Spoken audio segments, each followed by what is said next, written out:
Hello, guys. It's Monday, and you're with me, Sarah Dallal. I'm joined by the incredible Banseka again, which is amazing. How are you?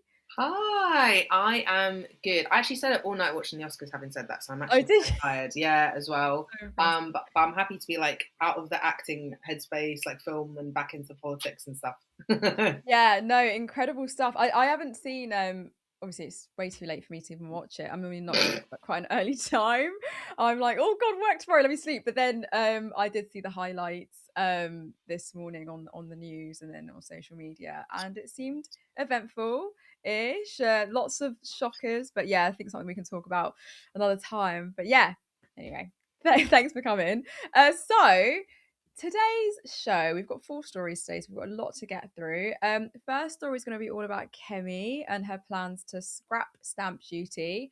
Then we're going to be looking into the crisis of masculinity. Louis Theroux's exposes the red pill slash manosphere grift, and then the meltdown that's happened as a result because of his documentary. We'll be looking into YouGov, who gave in to Farage's polling demands. And finally, Israel planning false flag terror attack. And that's what Iran is claiming. So, on with the show. Give you 2 seconds. Sorry. I don't know how I've messed this up so badly. Anyway, you can help us grow, by the way, sorry, by visiting telefmeet.co.uk/support to help fund our work, or by becoming a YouTube member for just 99p. Now we'll get on with the show. So, Kemi, I honestly sometimes forget that she actually exists and she is the leader of the Conservative Party. It doesn't feel like it. To supplement this, I know that a lot of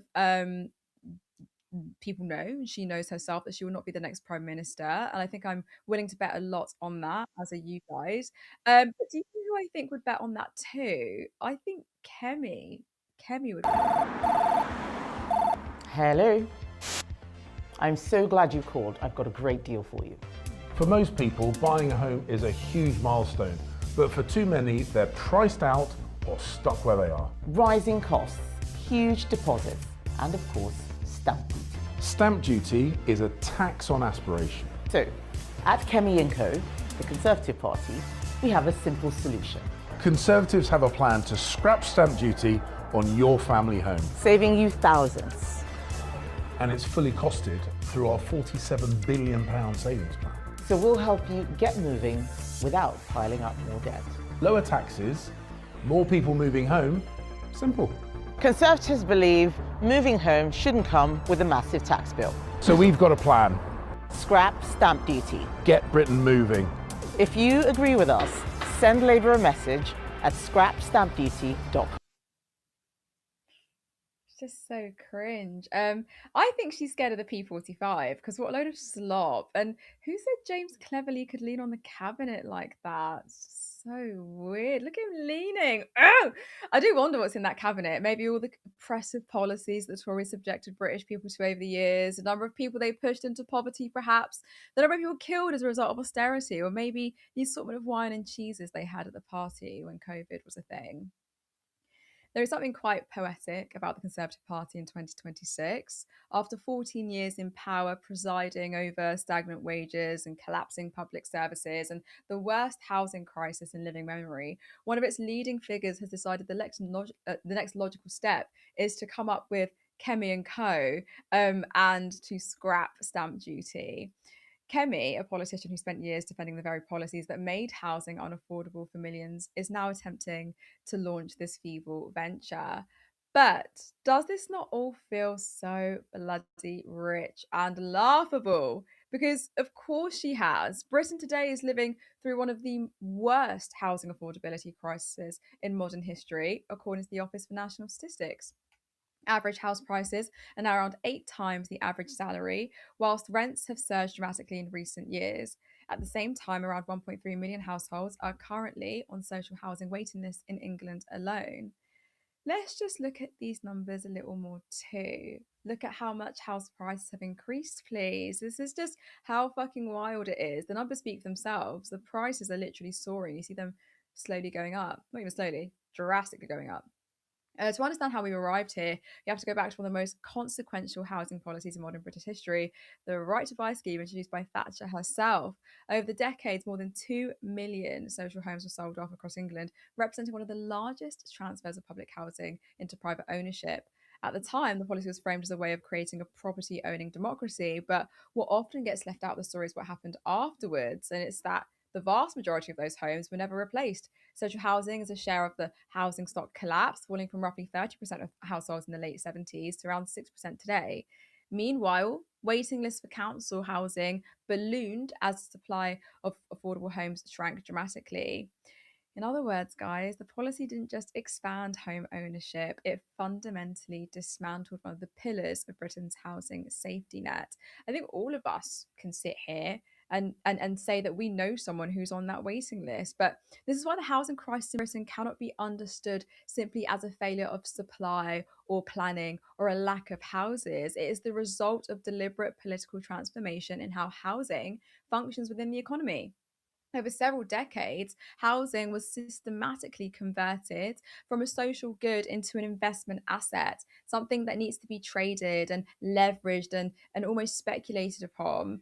That transformation created enormous wealth for people who already owned property, who already had these assets, whilst simultaneously pushing housing further out of reach for those who did not. And I think when we see it through that lens, the fact that a prominent conservative politician is doing these really weird theatrics by talking about Kemi and Co and James, leaning on the bloody cabinet. I mean, it's weird. Housing is treated primarily as an asset class, and it's a fucking piss take because lots of us can't even get onto the property ladder in the first place. The last thing I'll do is listen to a Tory tell me what's good for us. So I don't know. I think maybe we need to urge each and every one of us around us to remember that historical record of the Tories and what they did to housing, because that party that presided over the sale of more than 2 million council homes, who saw the collapse of social housing, and that helped turn housing into one of Britain's most lucrative speculative markets, now wants credit for modest tax tweaks that leave the underlying system untouched. So, something to think about. Banseka, why do debates about housing so often focus on small tax changes like stamp duty, which I think is important, rather than like huge structural transformations of housing over the past 40 years? I get the importance of scrapping stamp duty, but come on, it feels a bit feeble, does it not? Yeah, I mean, it's much harder, essentially, isn't it? I mean, putting like the Zora and Mamdani like aesthetics aside, they feel very inspired, I think, by Zoran's kind of comms impact. I think what we are looking at in essence is probably the death of conservatism or the death of the Conservative Party, certainly. And I think Liberals also need to ask themselves this same question as well, which is that they just don't really seem to have the answers anymore, even in the short term. They've never had the long term answers, but even in the short term, they really haven't got a lot to give people anymore. There's no kind of dynamicism about their policy making anymore. It's just very increasingly appealing, I think, to a more and more narrow kind of sect of people. The thing about Margaret Thatcher's Britain, like you mentioned, she introduces one of the most devastating long term, of course, but one of the smartest like policies this country's ever seen in terms of like building and creating electoral success. You know, it gives people the chance to buy their council home, to become a part of the asset owning class, to be, to move up in the world, if you like. And I just don't think the Conservative Party really has anything like that to draw on, partly through lack of imagination, but partly because, of course, these people have completely hollowed out anything within the public sphere. So there isn't really a lot for them to kind of do in terms of giving ordinary working people a chance to have a real serious leg up without considering the things they don't want to do, i.e. actual like wealth redistribution. We've heard the Conservatives in the sort of austerity years under David Cameron. He chatted a big game about how, the Conservative Party was going to build 1 million new homes in a 5-year period. Didn't happen. Social housing remained a complete pipe dream, and I think they only built like 2,000, maybe 3,000 homes within a year. And I think David Cameron ended up being the prime minister who built like the fewest houses since like the 1920s or something insane. George Osborne's like helped to buy, same thing. So really, like the Conservative Party, they're in real trouble. Yeah, the chickens are coming home to roost. I think for them now, like they don't have a lot of mass popular ideas, especially on housing, that I think can appeal to people more widely. I think what they're trying to do in terms of focusing on stamp duty tax is I think they are trying to focus on basically their kind of classic voter base, older, more conservative people who are obviously being drawn in a lot by reform. These are the types of people who, of course, already own their home.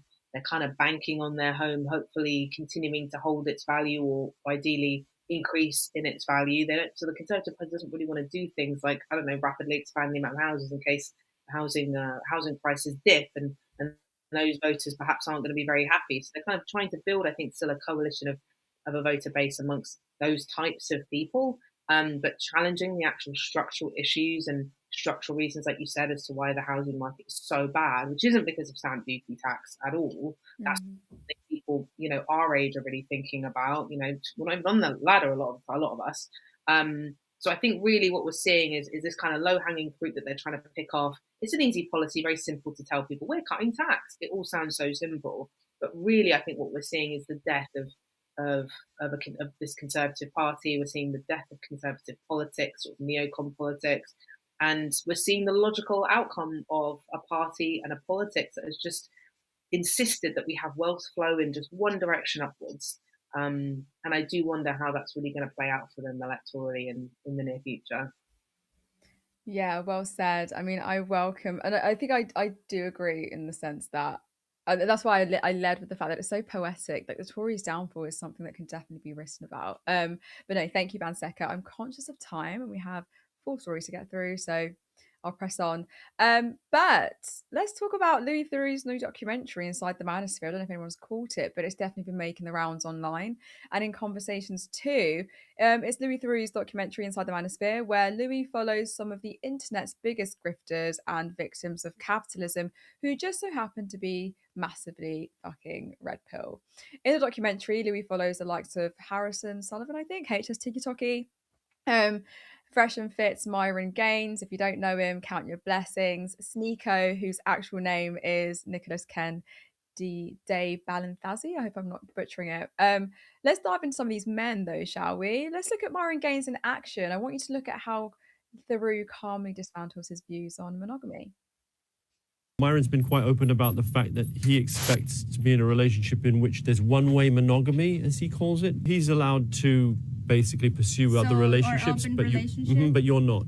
The women that he's with, he's just gonna be with them for like a night or so, whatever. But I don't think he sees it in that way, because there is a reason why I've stayed so long with him. I don't want to mix things up between you, right? But yeah. But we were talking about in the future that maybe there's a world where you would have more than one wife, right? She understands that. She knows that could potentially come down in the future. What do you say about that? I don't know.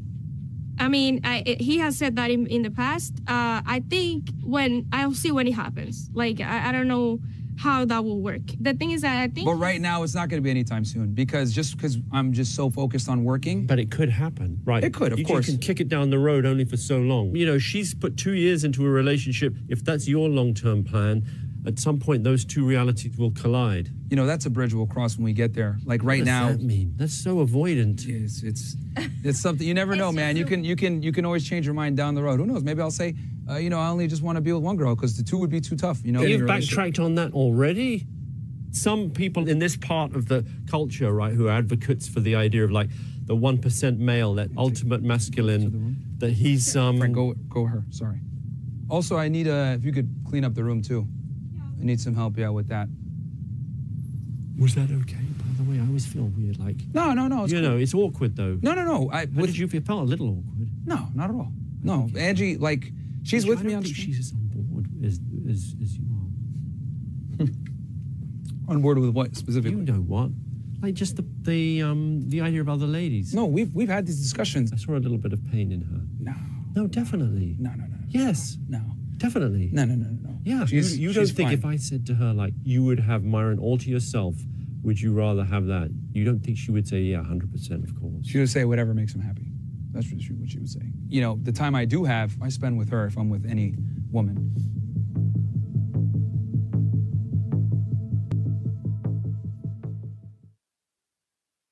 It's just like really awkward watching that happen. I felt like I was witnessing this man grapple for some power back, telling his girlfriend to go clean the room and then completely backtracking on monogamy when he got pressed by Louis, and then spoke over her when she was asked a question. It's awful. He's reacted to this documentary badly, by the way. Said, Louis fell right into my trap. I knew he would cut hours of footage to remove context and construct a false narrative.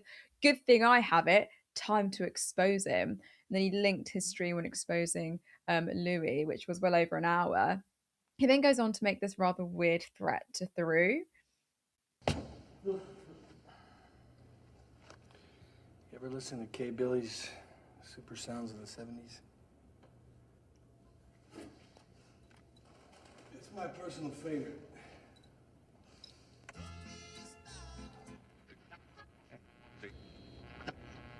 Joe Egan and Jerry Rafferty were a duo known as Dealer's Wheel when they recorded this Dylan-esque pop bubble gum favorite from April of 1974. I don't know. This is really uncomfortable. Louis Theroux has you raging so hard you're making these elaborate claims of exposing him and that you were expecting this, but also the insane threats of violence because the documentary exposed how fucking dumb you look. Embarrassing. The same Myron Gaines, by the way, who has a book titled Women Who Deserve Less, and who also is a massive conspiracist, essentially alluding to the conspiracy that Jewish people run America.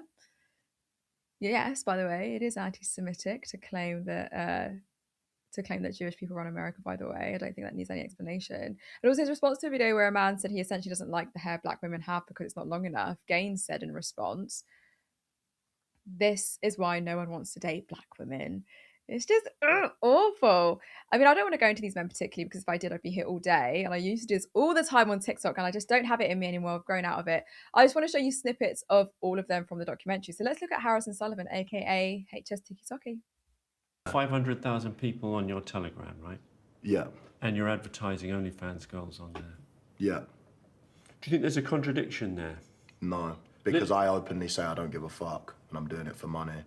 I don't care about the morality of it. I know it's not good. I say to people, don't watch porn. It's sad. It's loser shit. You can't say I promote it, but I discourage people from doing it. But you can.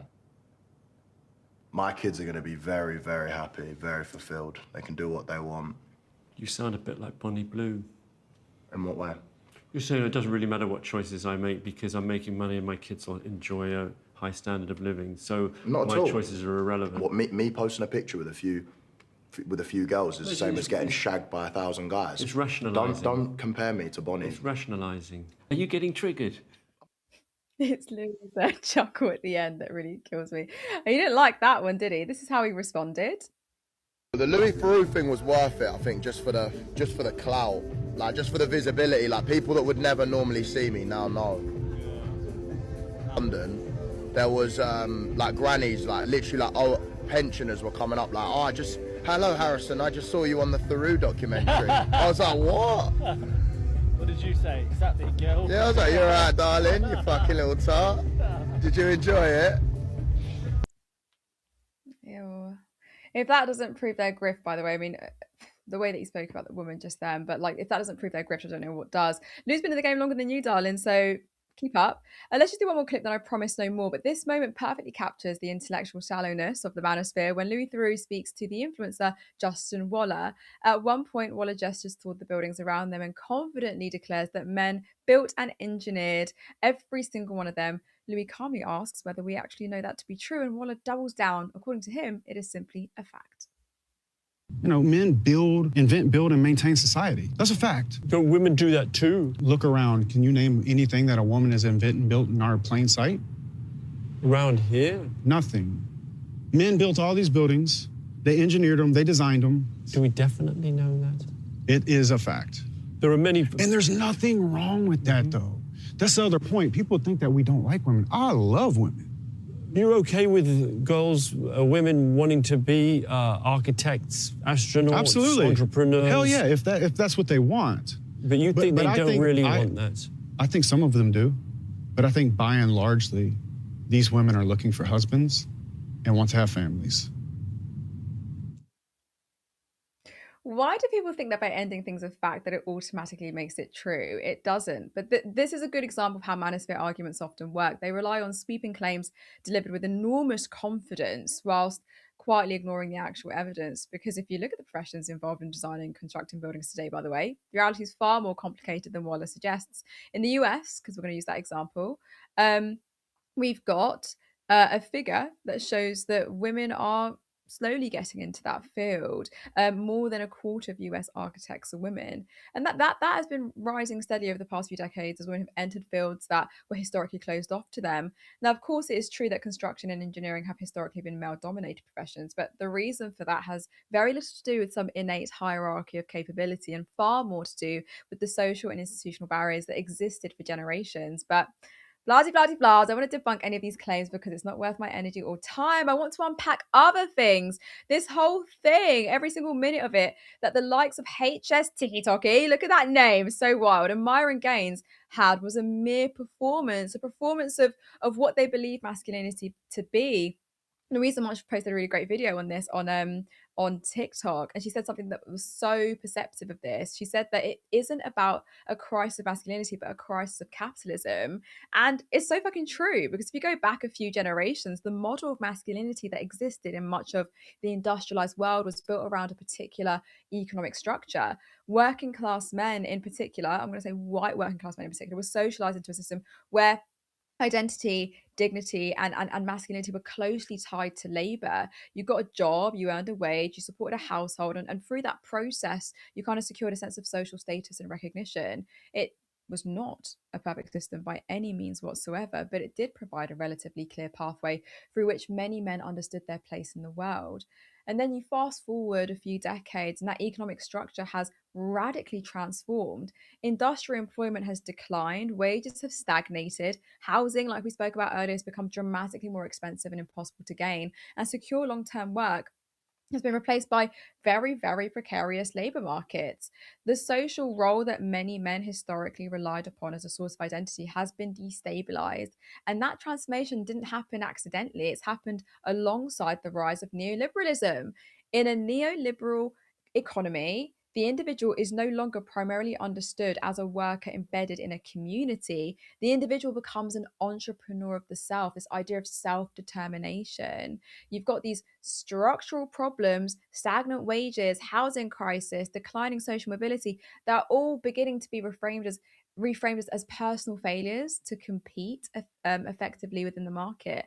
And then the other things like going to the gym and personal discipline and personal branding and all this hustle culture is deemed a success. And that is precisely the worldview you see reproduced inside the manosphere. It's fucking scary.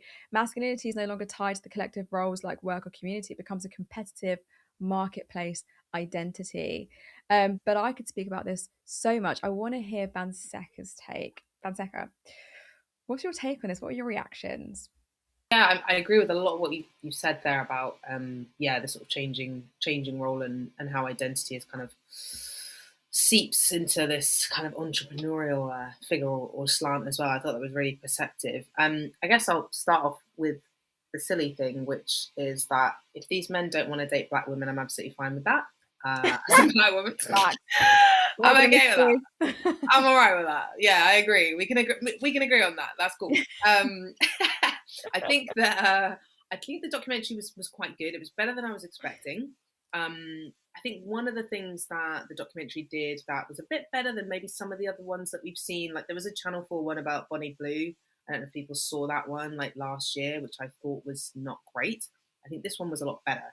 You've explained very clearly, so I won't go over it again, the monetization that kind of sits at the heart of the manosphere and the whole point of it, which I think was really, that was laid out really clearly in a sort of almost pyramid-like sort of scheme where you had these like top influencers who were like multimillionaires. You had, these sort of maybe middle income influencers, podcaster types like Fresh Fit who, probably aren't making multi-millions, but they're probably making a lot more than if they were just in like a regular job.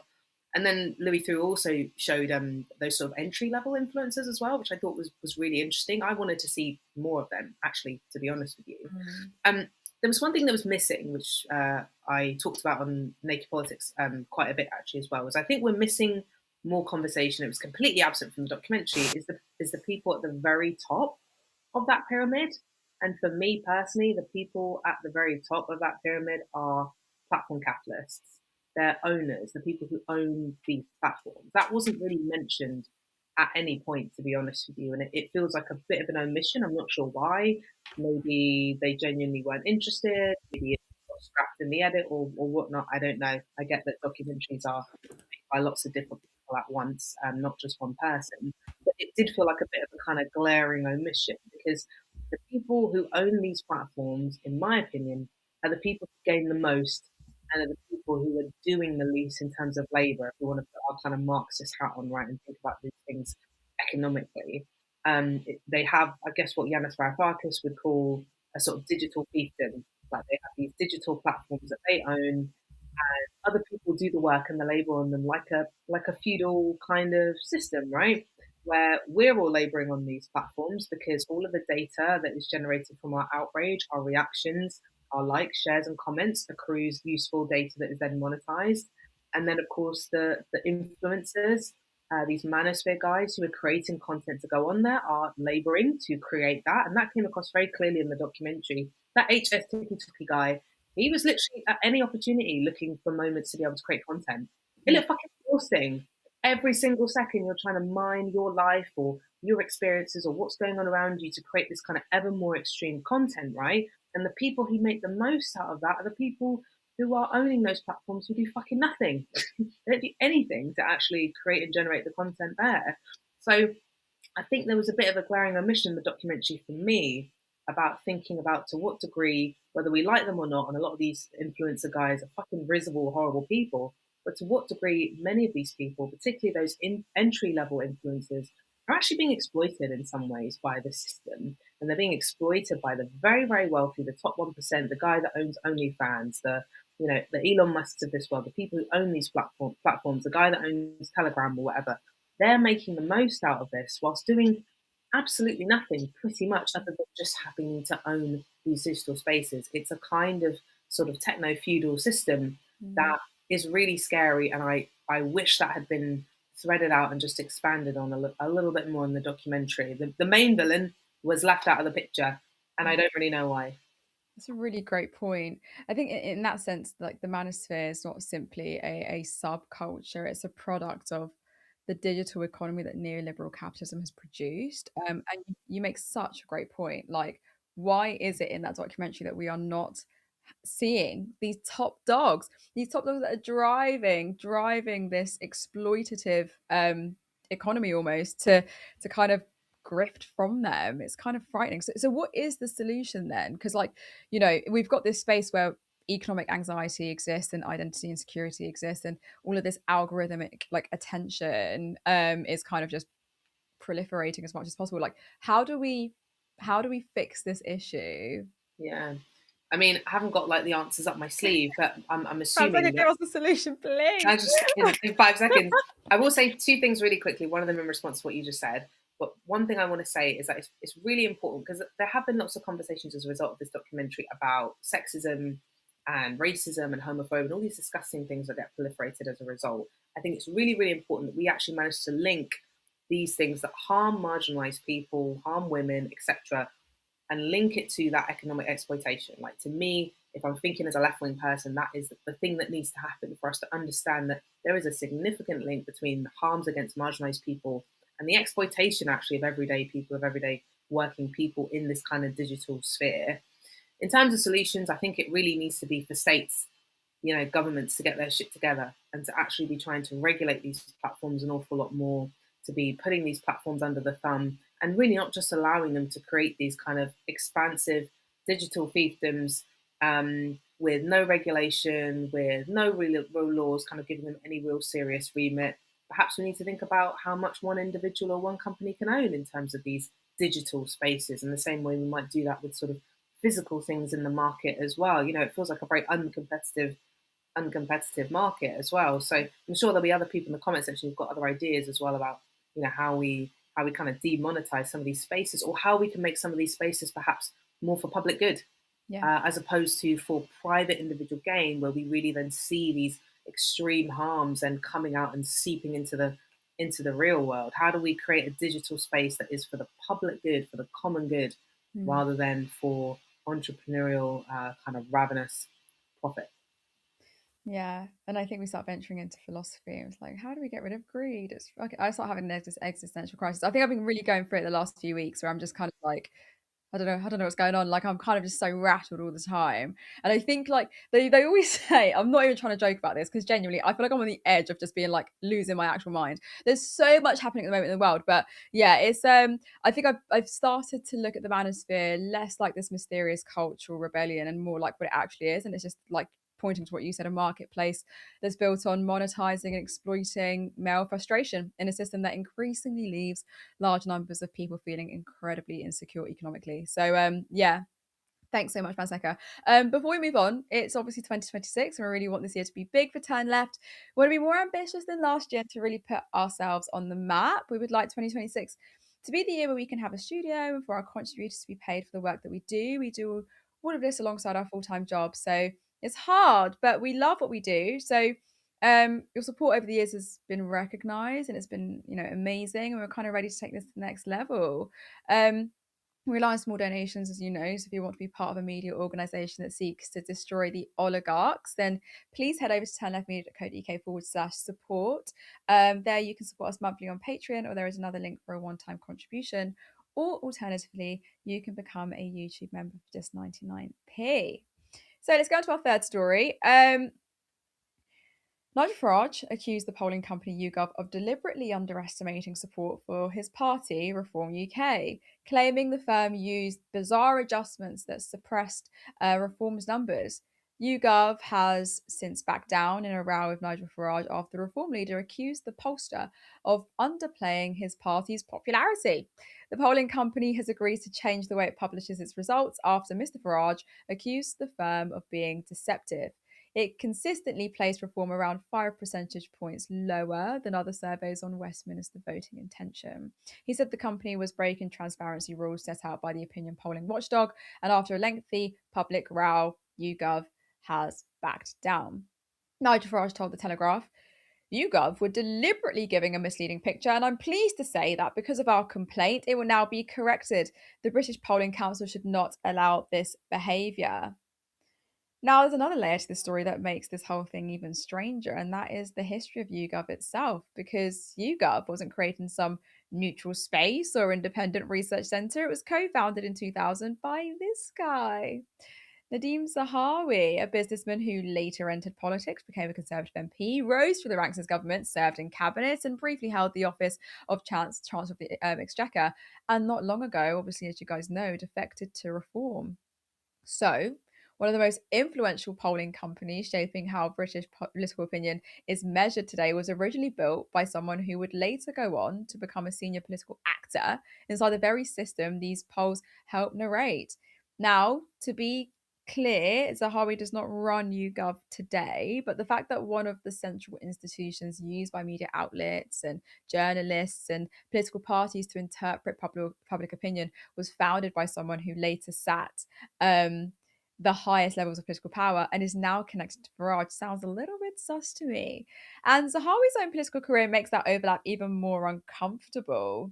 This Zahawi, by the way, this is the same Nadeem Zahawi who was forced out of government after revelations that he had to settle a multi-million-pound tax dispute with HMRC, including a penalty for what authorities described as a careless tax error. If there's one thing I know, you don't want HMRC on your ass. It's quite scary. The same figure who built, I'm not speaking from experience, by the way, I've never been in trouble with taxes. The same figure who built enormous personal wealth, entered politics, climbed to the very top of government, and then left office under a cloud of financial controversy. Then defected to Reform. Anyways, what does this say about democracy? Does it not feel so authoritarian that someone like Farage can go and say, I'm filing a complaint against YouGov because I don't feel like you're representing us very well? How does a millionaire like Farage pressure polling companies to change how it works and it merely backs down? It doesn't quite make sense. Banseka. Farage is arguing that YouGov's polling methodology was producing a misleading picture of Reform support. Do you think this is a legitimate debate about transparency in polling, or are we seeing a political strategy to discredit numbers that don't fit a particular narrative? Yeah, I mean, it's just more whinging and whining. It's what it feels. It's what it feels like. More whinging and more whining. I'm getting a bit sick, and I mean this in an impartial way, like just genuinely taking myself out of the fact I don't like their policies and just trying to look at it objectively. They are whinging and whining now a lot. It is very wow, wow, wow. Like we're not getting our way. We're not happy about this. We're not happy about that. And I think to a certain extent, even your core voter base of people can only take, I think, perhaps so much whinging and whining. You do need a balance of, yes, like have a go at the people who are having a go at you. Zach Polanski has a pop, of course, at the people who are having a pop at him all the time, and that's totally fine. You do sometimes need a balance between that and having some hope and optimism. I could be wrong, but I feel like I'm hearing more about the whining and the whinging, and God, isn't everything stacked against us? And there's not enough hope at times to sometimes counterbalance that. So I do wonder, like they are on quite an interesting trajectory now, where I do wonder if they just keep complaining about how unfair everything is. Gorton and Denton, we saw the same thing. Matt Goodwin, we had to listen to people tell us that Matt Goodwin was this incredible candidate. He wasn't. He lost. There are lots of reasons why he lost, which is partly he was a shy candidate. But yeah, we saw the same thing where he then went on this media tour of whinging and whining for like 2 weeks. I saw an interview with like Layla Cunningham like 3 weeks ago where she just got up in an interview halfway through and left because she got pissed off. It was with Piers Morgan, so to a certain extent I have some sympathy, but like you can't do that, man. Like they're losing an element of like professionalism and optimism, all these whinging and whining. So I do wonder how that's going to play out for them in the long term if this is how they carry on. I mean, personally, I had a look at this before coming on. I've seen a variety of polls, to be honest with you, saying a variety of things to varying degrees. I've seen things vary in terms of Reform's polling results by around 5% here and there. So there's no singular poll that's going to give us the kind of crystal ball of like the exact mood of the moment of the country. I think quibbling about a few percent is a bit. I'm not really too sure that they can really seriously justify that and justify this new whining tour that they're going on, to be honest with you. So I don't get the impression that YouGov have been significantly underplaying Reform's position in the polls. And they have consistently topped the polls and been ahead, for a very long period of time now, which is, of course, a phenomenal position for them to be in.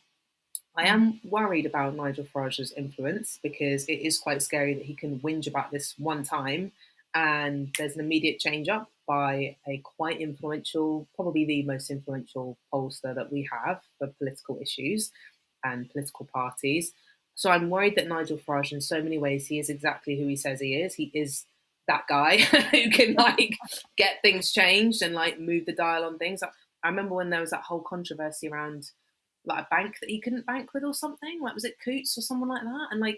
And that all just got unraveled and I was like, shit, like this guy like can actually really make changes just as kind of one individual pressure person, which is a very useful thing for Reform to have as well. So I am slightly worried that this may set a precedent and it may create a situation where Reform feel like they are able to demand increasingly outlandish things to try and skew the landscape perhaps more and more in their favour.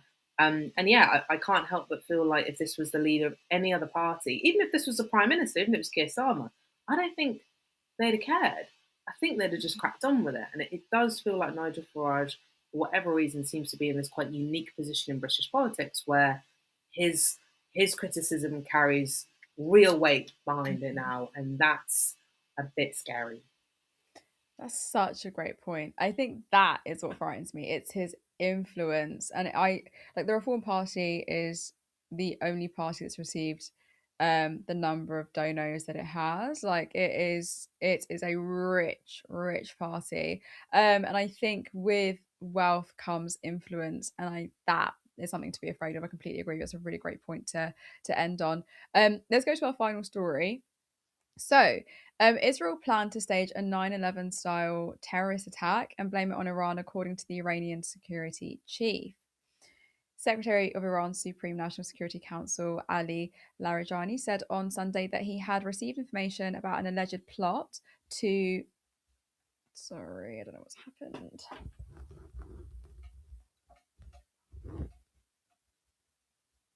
Oh my God.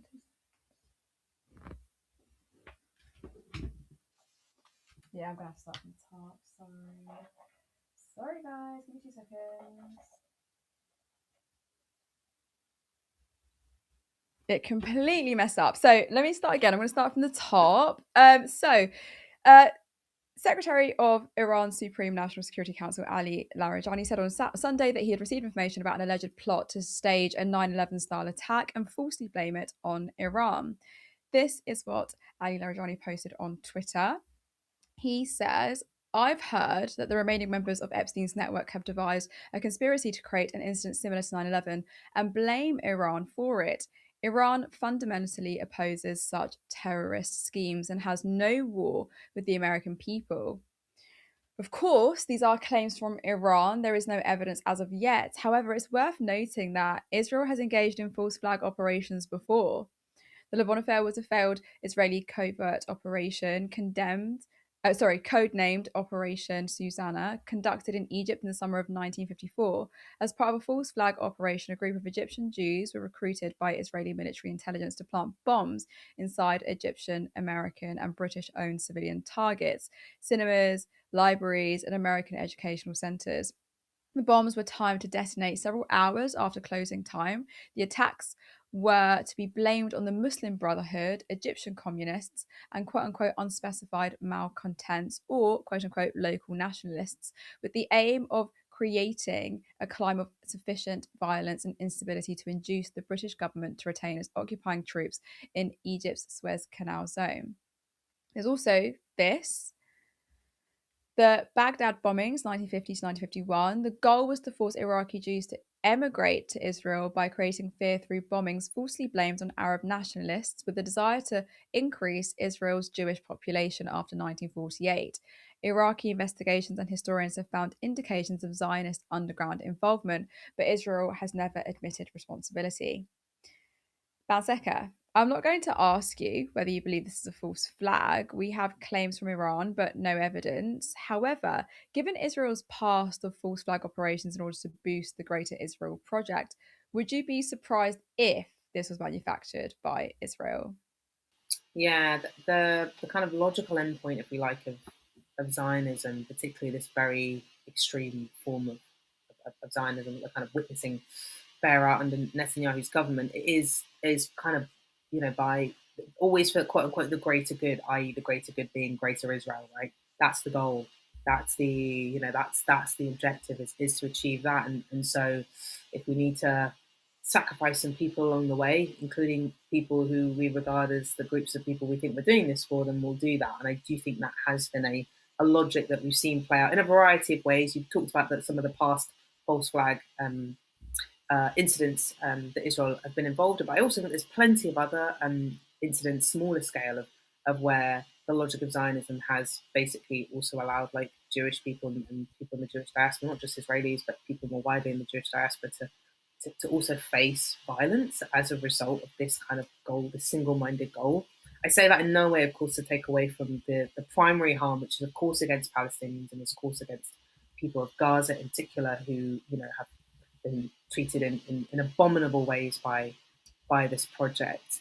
But the logic of Zionism very much does, I think, also is prepared to put Jewish people more widely and Israelis at the brunt of violence to achieve its wider goals. I mean, one of the most shocking things I can remember seeing in some of the early days after October 7th was seeing some Orthodox Jewish people in Israel try to protest the war that Israel was starting to wage in Gaza, and they were treated appallingly by the police. And one Orthodox Jewish man got pushed so hard that his yarmulke flew off. And I remember thinking that's such a kind of powerful symbol of the ways in which this police state is prepared to treat anybody who dissents. Not just Palestinians, of course, so that's they're the primary target, but anyone who dissents from this goal of a greater Israel, which is obviously what they're kind of looking at as well. And we see like more widely like anti-Semitism attacks across the globe, which I do believe have at least in part, of course, been facilitated by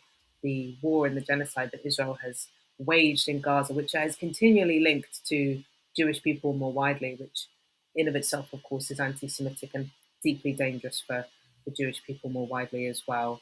I know that there was also some reports in the kind of early aftermath of October 7th about Israel apparently being warned by Egypt, according to a US ambassador, that there was an attack that was going to happen, which was the October 7th attack. So I know there's also some conversation about to what degree did the Israeli government actually know that something like October 7th was going to happen, and potentially allowed it to happen to leverage their ability to be able to now do what they're doing and create this greater Israel as well. I will caveat that by saying that Benjamin Netanyahu says that's false, so I will add that in there, of course, for the full story. But yeah, we don't know if this is true. I guess it's early days. There's not lots of evidence necessarily there for it at the moment, but at the same time, I think it can't just be ruled out, too quickly either. We know that Israel is a country which I think is prepared in that kind of wider sense, that wider goal that they have to create a greater Israel and to continue expanding. We know that it is a country which is capable of doing abysmal things, including allowing abysmal things even to happen to some of its own people in kind of rigid pursuit of that goal. Yeah, really, really great point. And I think it's probably a really great opportunity for us to go to our comments. I think we have Curtis. Hello. Hello. What an incredible show. I'd say it's ladies' night, but I've ruined it, haven't I? Because I'd say when it's Sarah and Banseka co-hosting, you get a lot of the comments saying, "Oh, it's ladies' night," and then I come in and I fucking ruin it. Me being a boring man. But no, really good stories. The last story is very, very interesting. I'm sure I'm sure we do. Let's go for the super chats, of course. Thank you, Michael, of course. Big Reg, and also Big Reg in our Discord. By the way, we have a Discord channel. If someone wants to put the link in the chat, it's a way we can engage our community even more. I love our Discord. It's gifted to Turn Left membership, so thank you so much for that. The World's End 66, I've seen you a few times. Keep up the work. Or keep up the great work, Turn Left crew, with a $4.99 super chat. Thank you so much. And of course, not really Rachel Atwood. Do I have to keep saying not really Rachel Atwood? I just want to say Rachel, but with a $2 super chat, Trump and Farage are fast melding into one person. That's probably quite interesting. You know what? They kind of are. And I think I was thinking about this when it came to like the YouGov stuff. And also the Gorton Dens by-election. It's like moaning. And what Trump would do is he could never accept things that didn't go his way. When it was the 2020 election, he had to say it was rigged. His clampdown in the media is getting worse and worse. And there is, I think it's a genuine difference in calling out the corporate media. I think it's good when like Zach Polanski or Jeremy Corbyn or left figures say the corporate media is so obsessed with drama or obsessed with certain things. You don't talk about these things. There's a bias here. I think it's important for politicians to call that out because the media is not our friend. Yet, when it comes to right populists, not really populists, are they? But right-wing figures such as Trump or Farage, they hate accountability in general. Right, even if it's good quality reporting, if you say something negative, they don't like it. You have to be both in favor of media scrutiny, but also questioning that scrutiny, but never like, oh my God, you said something bad about me, it's awful. So in that way, they have sort of morphed into one person. Okay. It's a good point, actually, but I don't even know why that sort of politics seems to be winning. Like, why is why is it them throwing their toys out the pram the minute someone chats a little bit of shit about them, or they feel like things aren't going their way, that seems to rile up the people even more. Like, that sort of stuff shouldn't be taking a stronghold, like, but it seems to be, because people are like, yeah, like, what the fuck, why is Farage being staked, and yeah, you're just against Trump because blah blah blah. And it's like, I don't see, like, wake up, like, they're literal children trying to run offices and trying to lead parties. I do think, like, snowflakes. Just to jump in really quickly, I do think that kind of stuff is not the stuff that helps Trump win.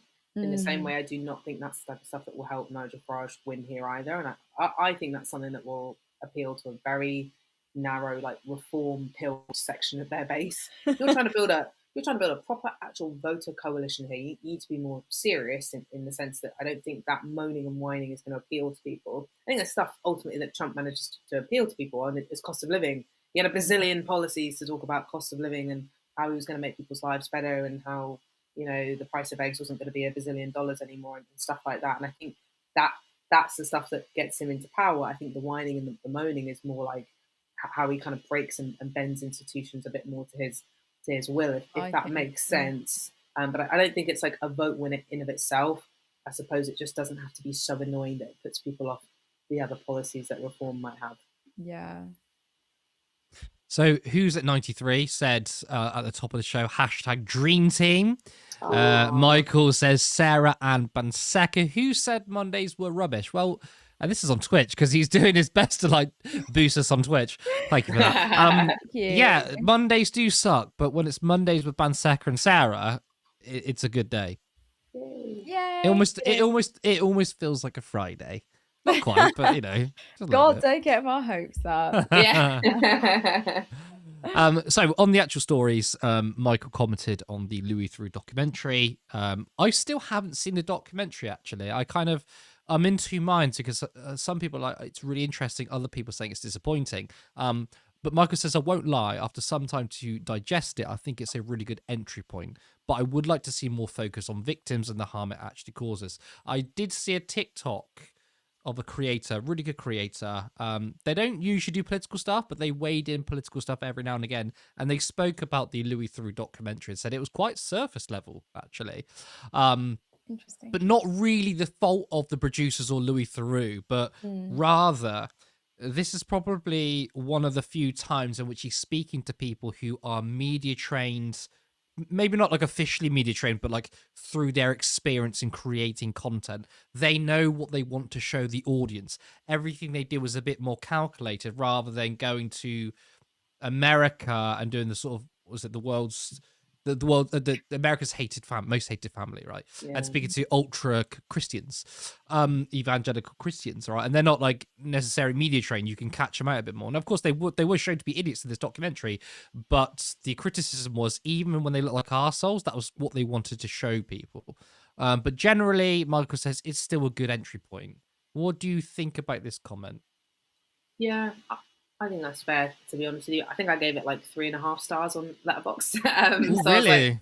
I did, yeah. So I think it's like it's decent. I think a good comparison as well was maybe the documentary Louis Theroux did on Israel last year, which was another one where that technique of just asking questions, literally just an extra 2-3 more questions than a journalist in Britain would normally ask about Israel and why it's doing X, Y, Z, and then the whole thing kind of just unravels itself quite nicely, and you see that the Israeli project for what it is, an apartheid project, and I agree that with these guys, it's the same issue that was kind of there in the Body Blue documentary on Channel 4 as well, which is that it becomes a vehicle through which she knows how to promote herself and continue to monetize herself, as opposed to revealing a lot that they don't want you to see. They do want you to see all of it. And I thought that HS TikToky guy, who sucks, by the way, but I thought that he was actually incredibly honest about his game and the game that he's running. And there was no reveal or like hiding of it. It was just kind of like, yep, I do this for the money.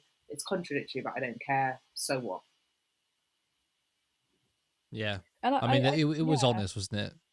Sort of. Definitely. But I also think Louis doesn't have to prod and poke that much in order for them to reveal themselves. And I think I remember like months ago, we had a conversation on Turn Left about how do we dismantle this sort of stuff. And sometimes it is just make a mockery. And I think they kind of did that themselves, even with the way they were answering questions, the way they were carrying themselves, their bravado. It will appeal to some, but I think majority of people are like, ew, like, is that how you're behaving? And you're like, and then I think like that in and of itself puts people off of that whole like thing that's going on. So I think it's worked in some ways, but we'll see. I mean, yeah, the Manosphere only appeals to a small sect online. Yeah. It's not going to ever, like, anyone watching this documentary as a casual person will never fall for it. And as Spec says, male insecurity on full display. And I think that's, I mean, speaking as a man internally, the way I think growing up and being around other men, like I feel like the extreme need to have dominance over women comes from an insecurity. If that's like when I was like 9, 10, 11 years old, my sexist views harbored from insecurity, lack of confidence, lack of meeting girls at like 15. And it was like it felt like the knee-jerk reaction was to hate on women, to cover up my insecurities. So I think that it's exactly that, just from the clips we've seen. I mean, even with is it Myron? Myron, Myron, right? Where I was watching him speak about his girlfriend that really horrible way, by the way. Like, his body language was really insecure. Contrast that with Louis Theroux, who's very secure in his own life. He doesn't say all that much, but he's very confident. Whereas Myron was really like looking around everywhere, showing body language as someone who's trying really hard. And I think that's what a lot of it comes down to. Yeah, and unfortunately, he was holding like the girliest looking dog Like, ever as wasn't well. it Just cute? like, Literally, I was just gonna say that. He was just holding a cute, like, and then when he realised he was holding that dog, he was like, "Yeah, take Ruined his brand image." oh my god, He's yeah. funny. He literally gave his girlfriend the dog and was like, "Yeah, go clean the room." I was like, "Oh, now you want to be go clean the room?" Like, it's so jokes. Yeah. I mean, she left him, which is great though, because then he moaned about it on his stream. She's like, "Oh, well, you know, she left me." It's like, yeah, I'm not surprised. Of course she did. Good for her.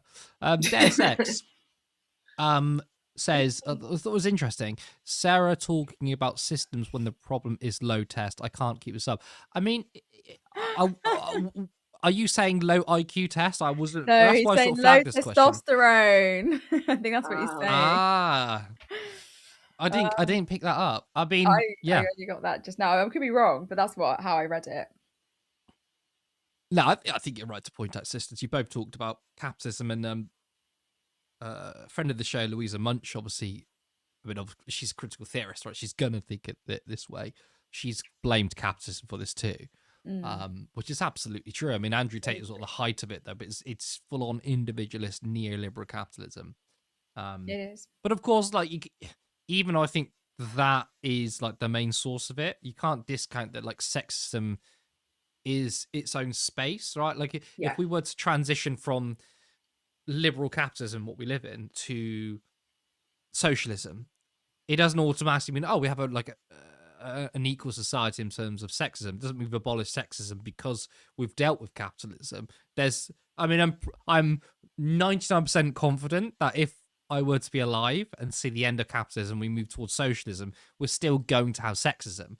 It's just there won't be maybe an economic system that tries to drive sexism, but everyday sexism is going to exist, right? Yeah, great point. I agree with that.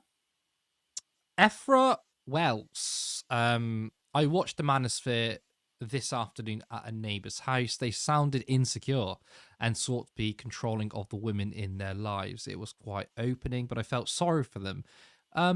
So, obviously, to both of you, do you feel sorry for some of these people? And I suppose let's split this into two. Do you feel sorry for those in the documentary who are influencers, and or maybe none, for ones who are just online and they're not famous, but they're eating this kind of stuff up? I think for me it's the latter. I don't feel sorry for people who exploit those around them, and I see them as exploitative individuals who have seen a space, a market, and they know how to grift. And it goes back to what Banseka was saying, like Harrison Sullivan, HS TikTok, he knows what he's doing, and he's willingly doing it, and he's saying he's doing it. What frustrates me more is that he's saying it blatantly, and there are still I'm going to say young boys, a lot of young boys who are just lapping it up as well. I think the ones that I feel most sorry for are the ones who feel incredibly disgruntled in society, who won't be like Myron Gaines or Harrison Sullivan or whoever the other one was, Sneeko, but instead will be the ones that will be impacted by the structural issues that we're facing in Britain today, the precarity when it comes to trying to obtain a property because it's so hard to get on there, like the cost of living crisis, the stagnant wages, like these are the people I feel sorry for. So I struggle to feel, and I'm normally quite an empathetic person, but I struggle to feel any sort of empathy for the likes of people who literally publish books saying women deserve less. So yeah, I feel sorry for them to varying degrees, depending, I suppose, on how exploitative they are. I will be honest, I was aware this won't make me like very popular. I did feel sorry at times for that HS Tiki Toki guy, who is really visible, no doubt about it. But there were just moments in that documentary, it's one of the best things the documentary captured, where he was just kind of, you could see him scanning the horizon constantly to find content to generate and create, to try and find ever more extreme content to create. And you could kind of see that like his existence is just really very hollow. Like, what kind of a life can you live where every single moment you live is monetizable and you have to keep going and you have to keep doing it? He can never get a regular job, presumably now, like, but he just has to keep going and he has to go ham in this now and keep doing it. A part of me does feel a bit sorry for those people, even though they might not deserve it. Maybe it's just because I'm doing a lot of creative writing at the moment, so it forces me to also feel sorry for people who I don't necessarily like or wouldn't necessarily want to ever be like. And I, of course, feel very sorry for the kind of entry level influencers who are also briefly shown in the documentary as well, who are, some of them were coming into it on the basis of like having had like, I think, father figures pass away and things like that. And then that kind of gets them into this manosphere and gets them on the kind of first rung of the manosphere influencer ladder. I feel sorry for them because their grief is being exploited to kind of get them to do all this digital laboring in this awful fucking marketplace. And I, of course, feel absolutely terrible for the people who consume this content to a degree as well. And also the people who are outraged by this content, because outrage makes money. It does. As well as the people who like this content and think it's good, it also makes money for these people when people are outraged by it as well. So we're all digital laborers in this horrible fucking system. So, yeah, I feel sorry for everyone to a degree. Some of it's a bit more capped than other people, but yeah, I do actually find a lot of it profoundly sad. So that's actually a great point. It is heartbreaking, but I don't know. I think because maybe I need to do some creative writing, but I recommend it. Yeah, I think I might have to. But I really struggle trying to.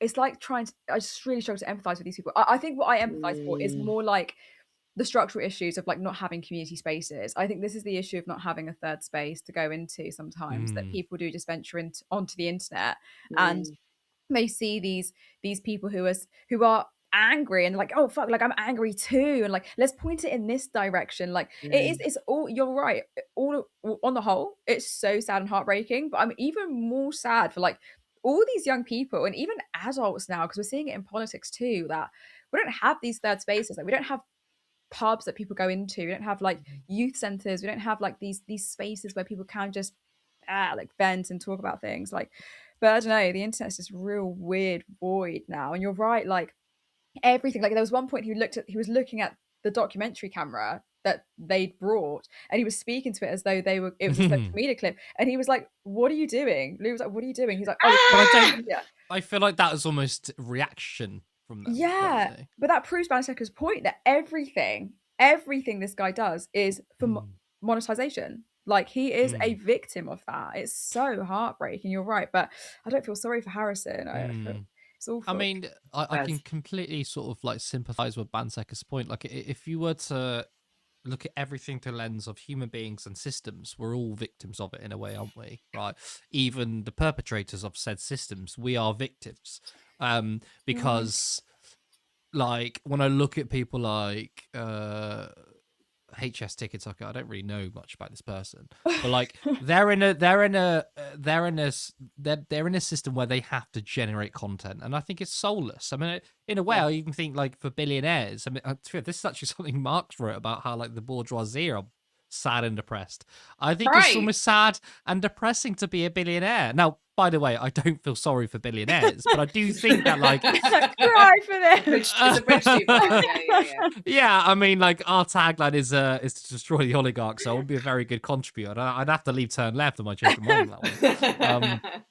But what I mean is, I think it's not good for the soul to be a billionaire. I think, like, deep down, there is this human want for a system based on connection. Yes. And like, what people in this manosphere are not promoting human connection, are they? No.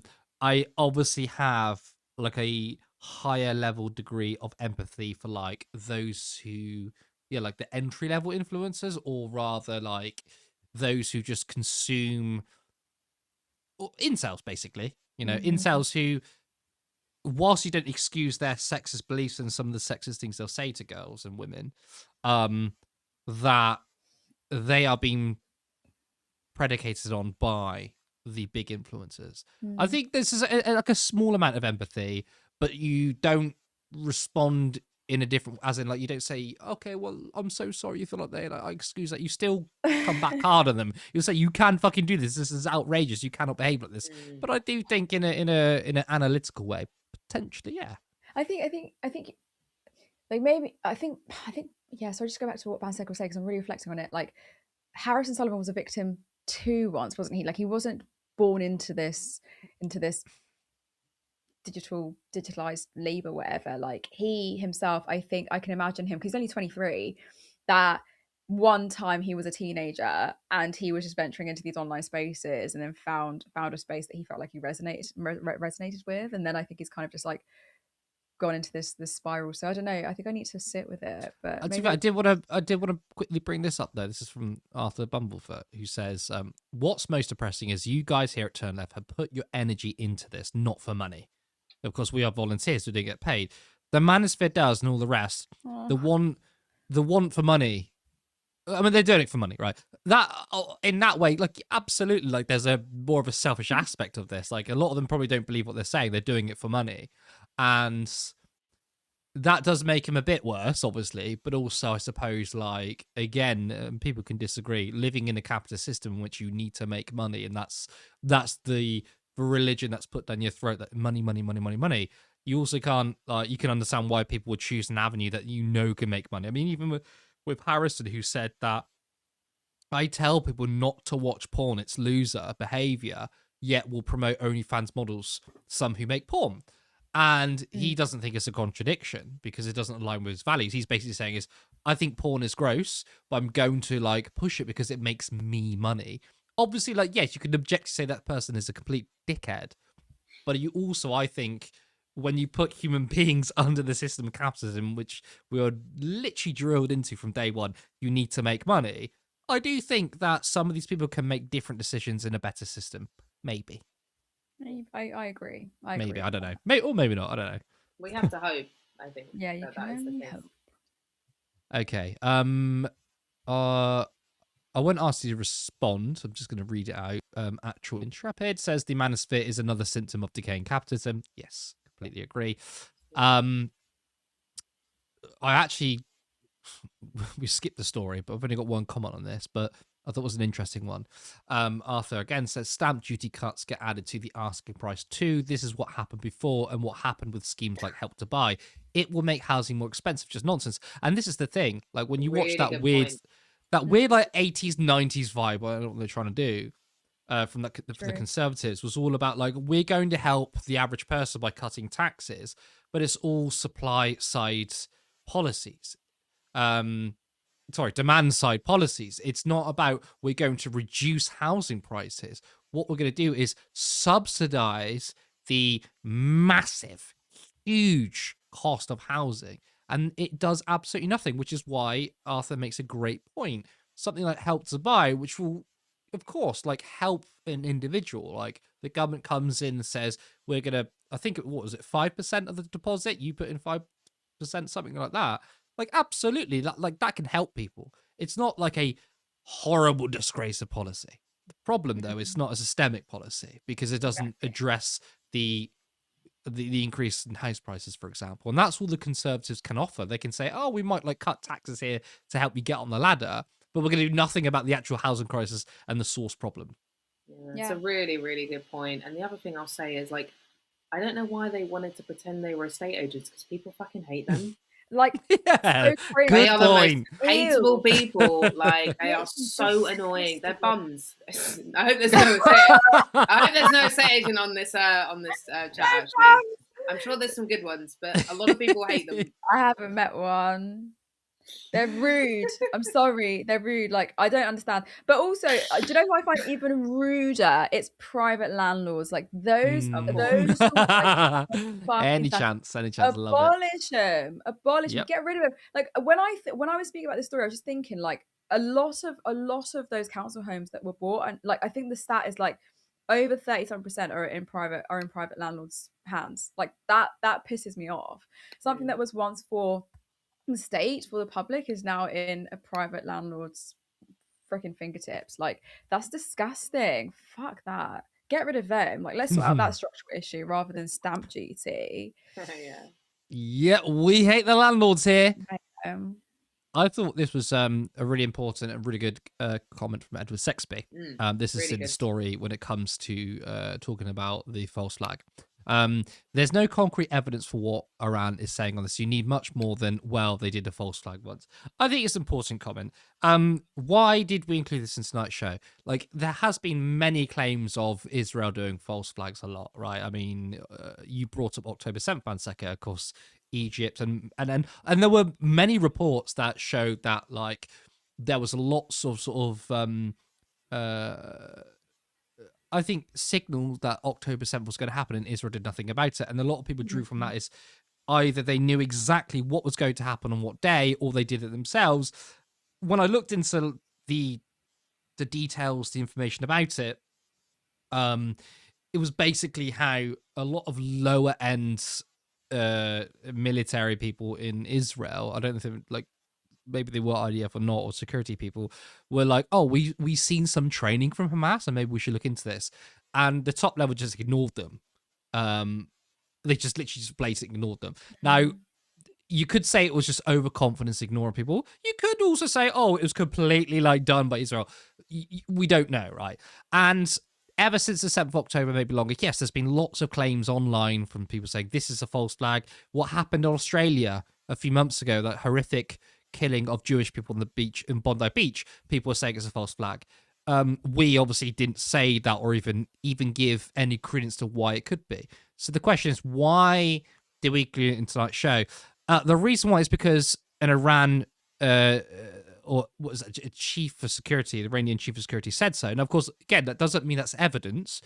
However, when you do have a high-profile politician of a government or a particular regime, it does make it a story, right? It's not just some random person saying it's a false flag. Now, of course, in the script, we did preface it with there's no evidence for it. But I think it was also important to say, but Israel has done a false flag. Yeah. I think it's important to say Israel is capable of false flags because they've done it before, and you're not a conspiracy nut if you think so, but also not everything has to be a false flag, and just because an Iranian representative said so doesn't mean it is. But I think because an Iranian representative said they've received evidence, I think it's enough to hit the threshold of reporting on it without saying it definitely is. That's my response to that, but I think it's a really important comment to bring up from Edward, and I think it's a absolutely fair thing to say, which is like, is this a bit flimsy? I don't know, but I think it's fair for Edward to bring that up. I think it's super fair, but I don't think the argument that's being made here is that, yeah, like, we're supporting this claim without evidence. Like, it's what it's claim without evidence. It's not that at all. The point is that false flag and covert operations are a documented part of, like, statecraft, including in that region of the world. Like, I think examples are given about Israel, who denied involvement when it came to the Levon affair in 1954, like, completely denied it, and then years later were like, actually, let's honor the operations involved in all of that. Like, that's concerning. So I don't think the argument here is that Iran's allegation is proven. I think the argument is that states have historically carried out these overt actions and these deceptive operations, So claims about potential false flag incidents can't be simply dismissed as impossible. I think that's what I want people to take from it. It's not an impossible thing to talk about, but I think it's important to talk about because we are seeing a lot of posturing happening with certain countries and in certain regions of the world, and so I think that it's important to take note of. Yeah, I think I agree with what everyone said. And I mean, I think in general, like, obviously not talking Sorry, about... just to quickly cut you off. I'm going to quickly run to the toilet, so you carry on. I'll be 30 seconds. Bye, guys. Sorry. So just to say as well, like in general, like the media sort of information cycle around Iran in particular has been so bad. Like BBC News might keep getting that like Iranian British comedian guy who doesn't really know anything about what's happening. Like other than the fact he's Iranian, I believe he's never lived in the country, by the way, but other than the fact he has Iranian heritage and he lives here and he's semi-famous, that is the only reason why he's on Channel 4 and BBC News and stuff like that. So I totally get like people's, questioning and skepticism about, well, why are you bringing this up? Why are we talking about this? He was literally talking about some insane stuff the other day, that man. So I think it's all good for us to stay super sharp and ask the question, like, well, why are we talking about this?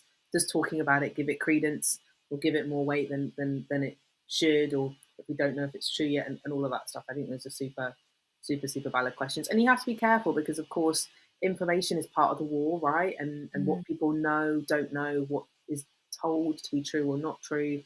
Like anything can be justified in the fog of war. There were a lot of lies that were told about what happened on October 7th, as well as things that, of course, were true. And I don't deny that it was a war crime and all of that stuff, but there were stories about, babies being put in ovens and things like that that were later disputed. But at the time, soon after it happened, were used, of course, to then justify some of the most brutal sort of modern warfare against the civilian population we've ever seen. So I totally get people's desire to make sure that we're being really careful about what ideas and questions we throw out there into the sort of information sphere. It's really important. It's a really great point, and I don't think we want to be like, I don't want to be labelled a tinfoil hat wearer. I really don't. The problem is tinfoil hat. I promise. But the problem is, though, there are so many stories that are true that sound like they've been made up by a crank. Right? True. All the labor rights stuff sounds like something that a crank made up, but it's true. If you just said that shit to me like 3 years ago, I'd have been like, crank. It's true. Crank. No facts. You're so fucking right. Like, I think I'm this close to going to bed with a tinfoil hat.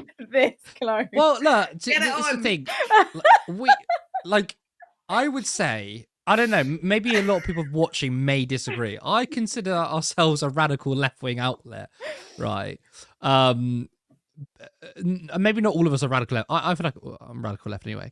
But I think, like, journalism integrity is also important. Like, we could absolutely say the most, like, radical left-wing tweet and, like, go with that. Like, when you go on Twitter, you will see shit which is like, I don't know if that's actually true or not, right? We could do that, but like I think we do also care about good quality journalism. We do. So I think that's why I think I loved Edward's comment, because to be honest, the story was like, I was the one that put the story in. So I feel like I have to personally respond to it because obviously we are a collective. We you could have, Sarah, you could tell us that we're not doing that story, obviously, but but I think journalism integrity is important. But who knows, Israel, like I said, like the shit that goes on in the world, like you are seen as a fucking crank, just saying the truth a lot of the times. Before we close out the show, we had so many comments about how I said that I was ruining ladies' night because I'm a man. And, well, some people were saying, well, we can fix this. Actual Intrepid said, this could be their drag name if they don't transition, and then people come up with loads of different names. Someone else said, actually, if Curtis transitioned, what will their name be? And we've got Deus Ex with, I'll show it on here, with Katina. I feel like it could have been a bit more original than that, Katina. We've had Katrina. I think my mum said if I was born a girl, she would have named Katrina. But Really? I'm pretty sure there's a hurricane named Katrina. There is. So I'm like, Could be which is like it's a really good like queer anthem, the one that goes Katrina, Katrina, Katrina. So it all makes sense. It does. I've never actually met anyone called Katrina before. There we go. Hurricane Katrina. Yeah. Yeah. Katrina. Wow. Rachel says, "Are you going to tell us that you're not a natural blonde too, Curtis?" Yeah, do you know what? I am natural blonde. I've just been dyeing my hair black for so long, and then when I had blonde hair, that was me letting it go. No, I forgot he was dyed my. blonde. I know, right? I forgot you were blonde. Yeah, I met you when you were blonde. It's so crazy. Did you? I think you met me when I was blonde. Did I at the trans okay. rally? Were you not blonde then? I think I was. Yeah. Oh wait, is that the first time we met, Sarah? That was the first time we met. Yeah. Oh my We god. didn't feel like it. It's so weird. No, it doesn't, does it? No. Did I have other comments? Oh, this one. I do not understand this one from HQ2 Productions. Curtis is the producer today, yet hasn't responded to the hot tub gate controversy. Interesting. What? Wait, what hot tub gate? Is that because Can anyone shed some light on this? Because I don't know what you're talking about. Hot tub gate. Is it the picture that was circulating of Oh, it's a Discord Manosphere? joke. Oh, should I go? Is there something in Discord? I don't know. Oh, that's Discord joke. Maybe I missed it. I don't know. I don't. I've gone into Discord. And I don't see anything. To do with Kev, apparently. Oh, to do with Kev. Yeah, I feel like we shouldn't mention Kevin's name until 9 o'clock. The watershed moment. No, please. I actually agree with that. Kev should not be mentioned until after 9 a.m. 9 p.m. We should do later shows from 9 p.m. just for Kevin. For Kev, and I want to be like in bed, not listening, because I'm too PC. You're too PC. Come on, you're not. PC. That's a lie. In comparison to Kev, I'm literally here. Kev is here. Like. Yeah, no, he's on a warpath to cancel Turn Left. You know. I feel like that's his mission. There were a couple of comments at the beginning of the show saying about audio sync issues. So most people probably know that the software we use is browser-based software. It's highly controlled. It's like highly out of our hands, right? So if there's audio sync issues, we can't fix that. However, as we were saying, like when it comes to your donations and us wanting to improve our production values, we've just purchased a proper professional broadcast streaming software that's downloaded like onto the computer. And we've been testing it out. And also, as we were saying to people, I think we said it last week, that even though like the main studio where I host from is in my house, technically, it's like a duplex. And we've built a second space with a second microphone, second lighting, and we're going to start doing a hybrid thing where we can get people into the studio, guesting and producing. And when we do that, we can then use the professional software, and you're going to get higher quality video content. Like the camera qualities will be crisp. There's going to be no audio sync issues, no bugs, no weird shit going on. And, you know, we'll get different hosts in the studio. Hopefully in a couple of weeks, Sarah, you'll be hosting from the studio. Hopefully Banseka, you could be guesting from the studio. Like, this is the... And this is the thing. This is because we are, you know, slowly upscaling our production values. And because of the donations people have given us, we could afford to do it. Because, you know, this kit we got was like a couple £100. Yeah. So, yeah, that's exciting news. It is exciting news. It is. It's really exciting. Just lots of great things in the pipeline. Let's. I'm going to come back to you then, Sarah. A great show. Great comments. Still don't know what the hot tub stuff is, but maybe maybe we'll find those soon. We'll find out soon. No, but thanks, Curtis. Really grateful. Not on my own. I need to thank Banseka. There she is.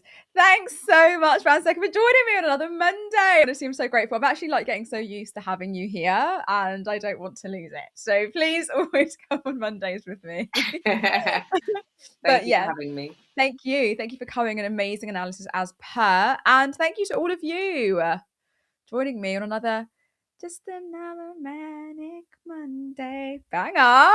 What a banger. No, but I'm really grateful that I got to join all of you guys on this Monday. We got to start the week together. Yes, but as ever, it's 2026, obviously, and we want to do great things. So remember to like the stream, give it a comment, share it with a friend, and also that you can become a YouTube member for just 99p, and you can head over to 10leftmedia.co.uk/support, and there you can support us monthly on Patreon. There's another link for a one-time contribution. I'm still learning. I wrote it down really quickly so that I would remember. But anyway, we host Mondays, Wednesdays, and Fridays. So I'll see you guys next time.